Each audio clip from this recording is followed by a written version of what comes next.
Hollywood setup आपका स्वागत करता है एक नई मूवी एक्सप्लेनेशन वीडियो में।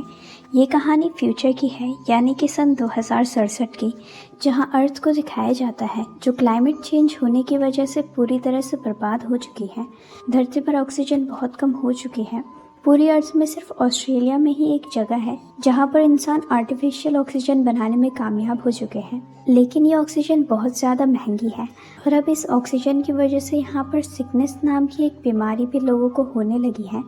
यहीं पर एक आदमी को दिखाया जाता है जिसका नाम ईथन है और उसकी पत्नी को भी सिकनेस नाम की बीमारी हो चुकी है। वो अपनी पत्नी को इस बीमारी से किसी भी कीमत पर बचाना चाहता है। अब एक दिन ईथन को रजीना बुलाती है।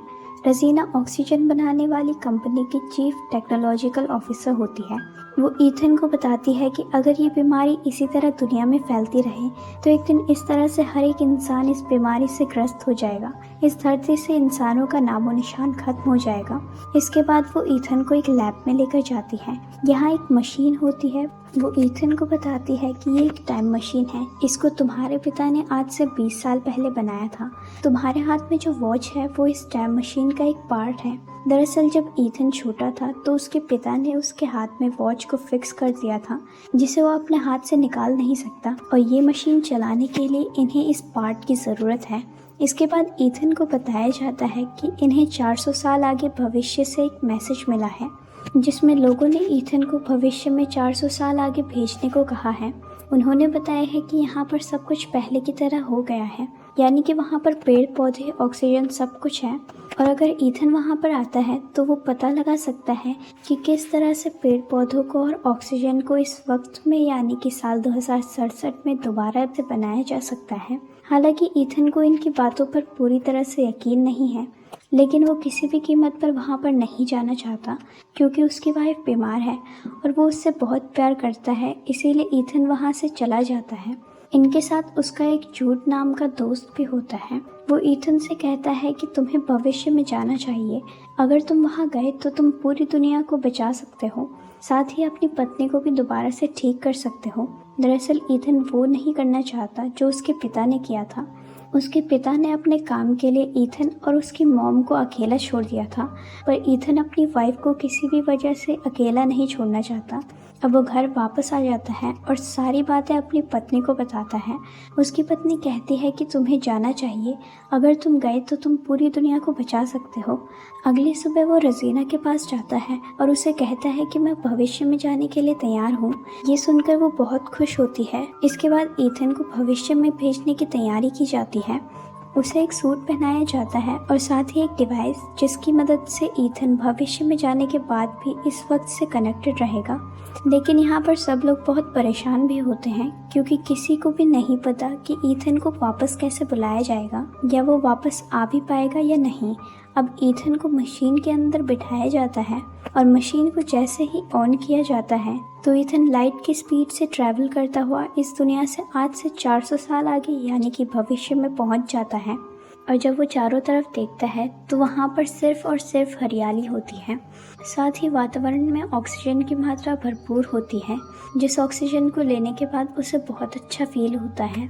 वो आगे बढ़ता है और तभी उसके सामने उसे एक स्कल दिखाई देता है जिसके सिर पर किसी ने गोली मारी होती है। और जब वो उसके पास जाता है तो उसे पता चलता है कि ये स्केलेटन और किसी का नहीं बल्कि खुद उसी का है। वो स्केलेटन के हाथ को चेक करता है तो उसके हाथ में भी वैसे ही डिवाइस होती है जो वैज्ञानिकों ने उसे दिया था, जो डिवाइस उसे इस दुनिया से साल 2067 में कनेक्टेड रखेगा। ईथन पूरी तरह से कंफ्यूज हो जाता है। उसे कुछ समझ नहीं आता कि यहाँ पर क्या हो रहा है। तभी वो अपने हाथ के डिवाइस को और उस डिवाइस को देखता है जो कि स्केलेटन के हाथ में है। स्केलेटन के हाथ में जो डिवाइस होता है उस पर ग्रीन लाइट चल रही होती है, जबकि ईथन के हाथ में जो डिवाइस होता है उस पर रेड लाइट चल रही होती है। अब रात हो जाती है और ईथन को भूख लगती है। वो वहाँ से कुछ बेरी तोड़कर खा लेता है और इसे खाने के कुछ ही देर बाद उसकी तबीयत खराब होनी शुरू हो जाती है क्योंकि उसे नहीं पता था कि ये जो बेरी उसने खाई है वो जहरीली है। अब उसकी तबीयत खराब होने की वजह से वो बेहोश हो जाता है। ये बात डिवाइस की मदद से साल 2067 में इंसानों को पता चल जाती है और अब ईथन को होश आता है तो उसके सामने झूठ होता है।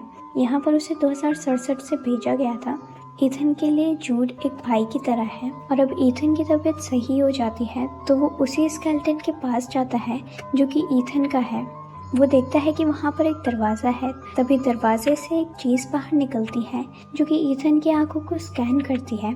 इसके बाद दरवाज़ा खुद ब खुद खुल जाता है और जब ये दरवाजे के अंदर जाते हैं तो वो देखते हैं कि ये वही लैब है जिस लैब से ये 2067 से इस वक्त में आए हैं। यहाँ पर टाइम मशीन भी होती है और अब इन्हें पता है कि इन्हें वापस अपने वक्त में कैसे जाना है। लेकिन इनके सामने सबसे बड़ी समस्या ये होती है कि अब इनके पास मात्र 4 घंटे हैं। दरअसल इस लैब को इस तरह से डिज़ाइन किया होता है कि एक बार इस लैब का दरवाज़ा खुलने के बाद 4 घंटे बाद ये लैब अपने आप डीएक्टिवेट हो जाएगी, यानी कि टाइम मशीन पूरी तरह से नष्ट हो जाएगी। 4 घंटों के अंदर यहाँ से इन्हें प्लांट के सैंपल को अपनी दुनिया में भेजना होगा, लेकिन जिस डिवाइस के अंदर ये सैंपल ले जा सकते हैं वो पूरी तरह से ख़राब होती है और इन्हें 4 घंटों के अंदर उसे ठीक करके यहाँ से निकलना होगा। ये दोनों के दोनों लैब से बाहर निकल जाते हैं और शहर की तरफ बढ़ते हैं। ये देखते हैं कि शहर के शहर तबाह हो चुके हैं। इस दुनिया में इंसानियत का नामो निशान नहीं है। ये समझ जाते हैं कि पास्ट में इंसानियत का धरती से नामो निशान मिट चुका है और इंसानों के मृत्यु के बाद धरती पर दोबारा से प्रकृति ने जन्म लिया है और अब पूरी धरती पर हरे भरे जंगल हैं। ईथन आगे बढ़ता हुआ अपने घर भी जाता है। वो पूरी तरह से मिट्टी में मिल चुका है। ईथन को जो डिवाइस उसके स्केलेटन के पास मिला था वो उसे ऑन करता है और जब उसकी रिकॉर्डिंग सुनता है तो उसे पता चल जाता है कि उसे मारने वाला और कोई नहीं बल्कि उसी का दोस्त जूड है। ईथन को कुछ भी समझ नहीं आता, लेकिन इससे पहले कि वो यहाँ से निकलता जूड यहाँ पर आ जाता है और वो ईथन पर गन तान देता है। पर ईथन उसे किसी भी तरह से कन्विंस कर लेता है कि वो सैंपल ले जाने वाले डिवाइस को ठीक कर देगा। इसके बाद ये दोनों के दोनों उस लैब में आ जाते हैं जहाँ पर वहाँ टाइम ट्रैवल मशीन है। वो देखते हैं कि इनके पास मात्र 37 मिनट है। इसके बाद ये मशीन खुद ब खुद ब्लास्ट हो जाएगी। जूड यहाँ से निकलना चाहता है क्योंकि उसे पता है कि इतने कम समय में ईथन उस सैंपल ले जाने वाली डिवाइस को सही नहीं कर सकता। अब इससे पहले कि ये यहाँ से निकलता ईथन उसे एक कमरे में बंद कर देता है और उसके बाद ये एक मशीन के सामने जाता है जहाँ पर एक रिकॉर्डेड मैसेज होता है और जब वो उसे ऑन करता है तो उसके पिता की एक होलोग्राफिक इमेज उसके सामने आती है जो उसे बताते हैं कि वो इंसानियत को बचाना चाहते थे, इसीलिए उन्होंने ये आविष्कार किया था। लेकिन रजीना जिसने तुमको यहाँ पर भेजा है वो अपने फ़ायदे के लिए इस मशीन को इस्तेमाल करना चाहती थी।